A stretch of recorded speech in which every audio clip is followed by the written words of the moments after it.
अनुग्रह का समाचार दे रहे हैं, उसकी दया करना कहाँ, बाकी दुनिया की कलीसिया पर हुआ है।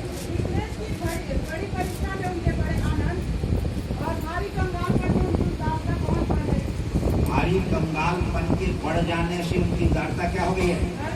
तो अभी वो अपने घटी कमी में लोगों की मदद करते हैं और पौलुस कहता है एक बार नहीं परंतु 2 बार वो लोग मेरे पास भेज दिए, जबकि खुद कंगाली में जी रहे हैं, उनकी आर्थिक स्थिति अच्छी नहीं है, फिर भी मेरे को इकट्ठा करके भेंट नहीं है, ऐसा पौलुस कहता है। यह है भलाई और उदारता। भलाई करना है, भलाई सबके साथ करो। गलाती 6 के 10 में क्या लिखा है, सबके साथ भलाई करो, विशेष करके विश्वासी भाइयों के साथ। तो वो पौलुस को सेवा के लिए पैसा भेज रहे हैं, जबकि उनके पास ठीक से पैसा है ही नहीं, फिर भी 2-4 पैसा इकट्ठा करके भेजते हैं उसको। हालेलुया। तो यह है 5वां बलिदान। अब आखिरी बात मैं आपको बता रहा हूं, जब आप बलिदान चढ़ाएंगे, इन सारे बलिदान को चढ़ाएंगे, तब क्या होगा। देखिए क्या हुआ, क्या हुआ। राजा की पहली पुस्तक, हाँ, राजा की पहली पुस्तक। अब देखो अभी पूछूंगा मैं, देखो सोना कोई नहीं, हाँ, आप नाश्ता कर लिए, चाय पी लिए, और क्या कमी रह गई है जो पास्टर लोग नहीं किया, सब तो किए। इधर से पहले पूछो, एक एक बलिदान का नाम बता, फिर इधर आऊंगा। तैयार हो बच्चे, छोटे दूध पीने वाले बच्चे लोग लेकर नहीं है, थोड़ा बड़े बच्चे, हाँ, यहाँ से नीला टी शर्ट, तैयार रहो। तो जब हम 18 अध्याय में आते हैं तो देखो यहाँ पर ऐसा है, 17 अध्याय से घटना चालू हो जाता है। 17 अध्याय से क्या है, आहाब राजा जो इस्राएल देश में शासन करता था, खुद पाप किया और प्रजा के लोगों से भी क्या करा दिया, पाप करा दिया। और एक दिन एलिया उससे मिला उसके राजभवन में आके और कहा, सुन, बिना मेरे कहे 3.5 साल तक बारिश नहीं होगी, मैं जा रहा हूं। ऐसा बोल करके वो निकल गया गुस्सा, और कहाँ चला गया पता नहीं। और देखो पूरा इस्राएल अकाल की चपेट में, ओस का एक बूंद भी नहीं गिरता था, पानी तो नहीं गिरता था पर ओस तक भी नहीं गिरता था। और इस प्रकार से अकाल की चपेट में इस्राएल आ गया। और देखते देखते 3.5 साल बीत गया। तब एलिया जो है राजा का एक कर्मचारी से, उसका दीवान, उसका काम करता था राजा का, उससे मिला और कहा राजा को बोल दे एलिया मिला है। जब 3.5 साल हो गया तो वो क्या कहा, मेरे को मरवा डालोगे। राजा तो जगह जगह आपको खोजवाया है, कोई जाति नहीं बची जहां वो अपना सैनिक भेजा नहीं है, अपना सिपाही नहीं भेजा जहां आपको खोजने के लिए। और आप अभी मैं बोलूंगा कि एलिया से मैं मिला हूं तो तू ही छुपाया था उसको, तू ही छुपाया था तो उसको कई बार, ऐसा बोलेगा राजा। बोलेगा जाके बोल दे राजा को एलिया मिला है। और बोलना कि बाल देवता के ये लोग जिसकी उपासना कर रहे हैं, 450 नबी, और पूरा इस्राएल, और 450 नबी बाल देवता के और असीरा के 400 नबी, तो देखो 850 तो यही हो गए। अब पूरा इस्राएल सब करमेल पर्वत पर आ जाओ, वहीं मिलूंगा मैं। और देखो राजा पूरे इसराइलियों को करमेल पर्वत पर ले गया और बाल देवता के 450 नबी को और असीरा देवी के भी देवता के 400 नबियों को वहां ले गया।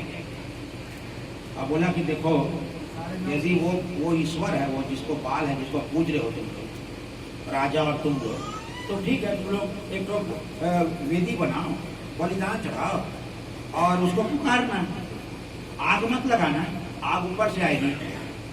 वो लोग वेदी बनाए और बलिदान चढ़ाए और हे बाल हमारी सुन, हे बाल हमारी सुन। वो नाचने लगे, वो गाने लगे, छाती पीटने लगे, लहूलुहान भी हो गए वो लोग। उनका वेदी भी नाचते गाते क्या हो गया, ढह गया। देख रहा है एलिया, 1 घंटा हो गया, 2 घंटा हो गया, 3 घंटा हो गया। बोला बस कर, तुम्हारा समय समाप्त हो। देखो वो सुना नहीं, आया क्या हो, आग आई? नहीं आई।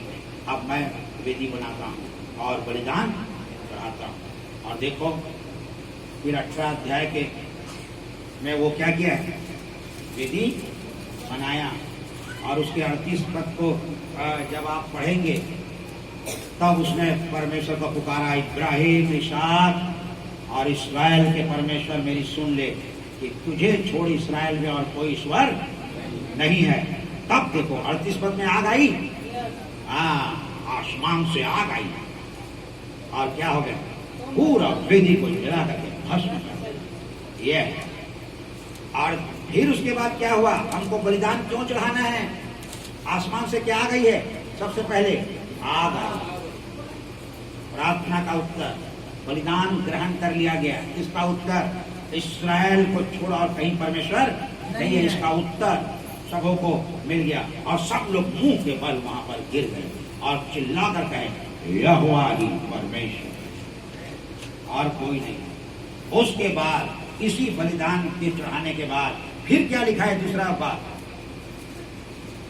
उसके बाद क्या आया? नहीं, 45 पद में क्या आया? फिर देखो एलिया क्या किया, पर्वत के ऊपर चढ़ गया और अपने सेवक को बोला तू समुद्र की तरफ देखना, मैं प्रार्थना कर रहा हूं। और जब समुद्र की तरफ देख कुछ दिखाई दे रहा है, वो प्रार्थना में बैठ गया और गिड़गिड़ाने लगा कि बारिश भेज। वो आकर के बोला कि नहीं, कुछ नहीं दिख रहा है। तो बोला मैं प्रार्थना में हूँ, तू वहां जा, फिर आ, फिर जा, फिर आ। ऐसा 7 बार वो किया और 7वीं बार बोला कि कोई हाथ जैसा दिखाई दे रहा है, बादल उठ रहा है समुद्र से।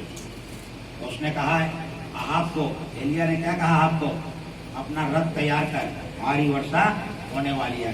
तो बलिदान चढ़ाया जब तो आग आई, उसके बाद क्या आई, बारिश, और भयंकर बारिश होने लगी इस्राएल में, सब कुछ हरा भरा कर दिया परमेश्वर। उसके बाद 46 पद में क्या आया, यहोवा की शक्ति एलिया पर क्या हो गई, प्रकट हो गई, आत्मा आया एलिया के ऊपर। और एलिया इतना तेज दौड़ा कि वो घोड़ा भी क्या हो गया, पीछे हो। 3 चीज आ गई।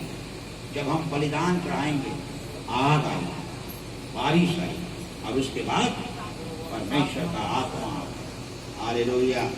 तो ये है जब हम बलिदान चढ़ाएंगे, डायरेक्ट जब आप प्रार्थना में जाते हैं, ईश्वर से कुछ मत मांगिए, उससे कुछ मत मांगिए। सबसे पहले हमारा फर्ज होता है हम बलिदान चढ़ाएं। जब हम बलिदान चढ़ाएंगे तब फिर परमेश्वर का आत्मा है। हालेलुया। और अकाल क्या हो जाएगा, दूर हो जाएगा, आत्मिक अकाल दूर हो जाएगा। जब आत्मा आएगा तो आत्मा का फल भी आएगा, प्रेम, आनंद, मेल, धीरज, कृपा, भलाई, विश्वास, नम्रता और फल आएगा, वरदान आएंगे। हालेलुया। तो इसी कारण बलिदान चढ़ाना बहुत जरूरी है। तो कितने बलिदान के बारे में हमने देखा है, 10 बलिदान के बारे में देखा है, जिसमें 5 इस्राएल के लोग चढ़ाते रहे और 5 हम लोगों को चढ़ाना है। बलिदान खत्म नहीं हुआ है, बलिदान हम लोगों को चढ़ाना है। पहला बलिदान भाइयों की तरफ से धन्यवाद का बलिदान, दूसरा बलिदान बहनों की तरफ से टूटा हुआ हृदय का बलिदान, तीसरा बलिदान शरीर का बलिदान, शरीर का बलिदान, और चौथा बलिदान स्तुति, और 5वां बलिदान भलाई और उदारता का बलिदान। और देखिए एलिया जो बलिदान चढ़ाया था, उस बलिदान को परमेश्वर ग्रहण करके आग और बारिश और आत्मा, ये एक के बाद एक आए, एक के बाद। और हम भी फिर पवित्र आत्मा से क्या हो जाएंगे, और ऐसा दौड़ेंगे, ऐसा नहीं है कि हम भी दौड़ेंगे चाहे घर वालों को पीछे छोड़ देते, ऐसा बात नहीं। वहां वही बात हुआ है कि हम पवित्र आत्मा पाए, हम इसको दरवा से देखते हैं, आगे दौड़ पाएंगे, तो ऐसा चेक नहीं करना। हाँ, हालेलुया। कि वो दौड़ेगा कि मैं दौड़ूंगा, ऐसा होगा। तो आज वो पवित्र आत्मा का काम हमारे जीवन में होगा, और हम जो आत्मिक रूप में कंगाल है वो क्या हो जाएगा, कंगाली दूर हो जाएगा। और हमारा जीवन फलों से लदेगा और वरदान काम करेगा। आप इस प्रकार हम परमेश्वर की महिमा करने आएंगे। हालेलुया। पवित्र आत्मा जरूरी है।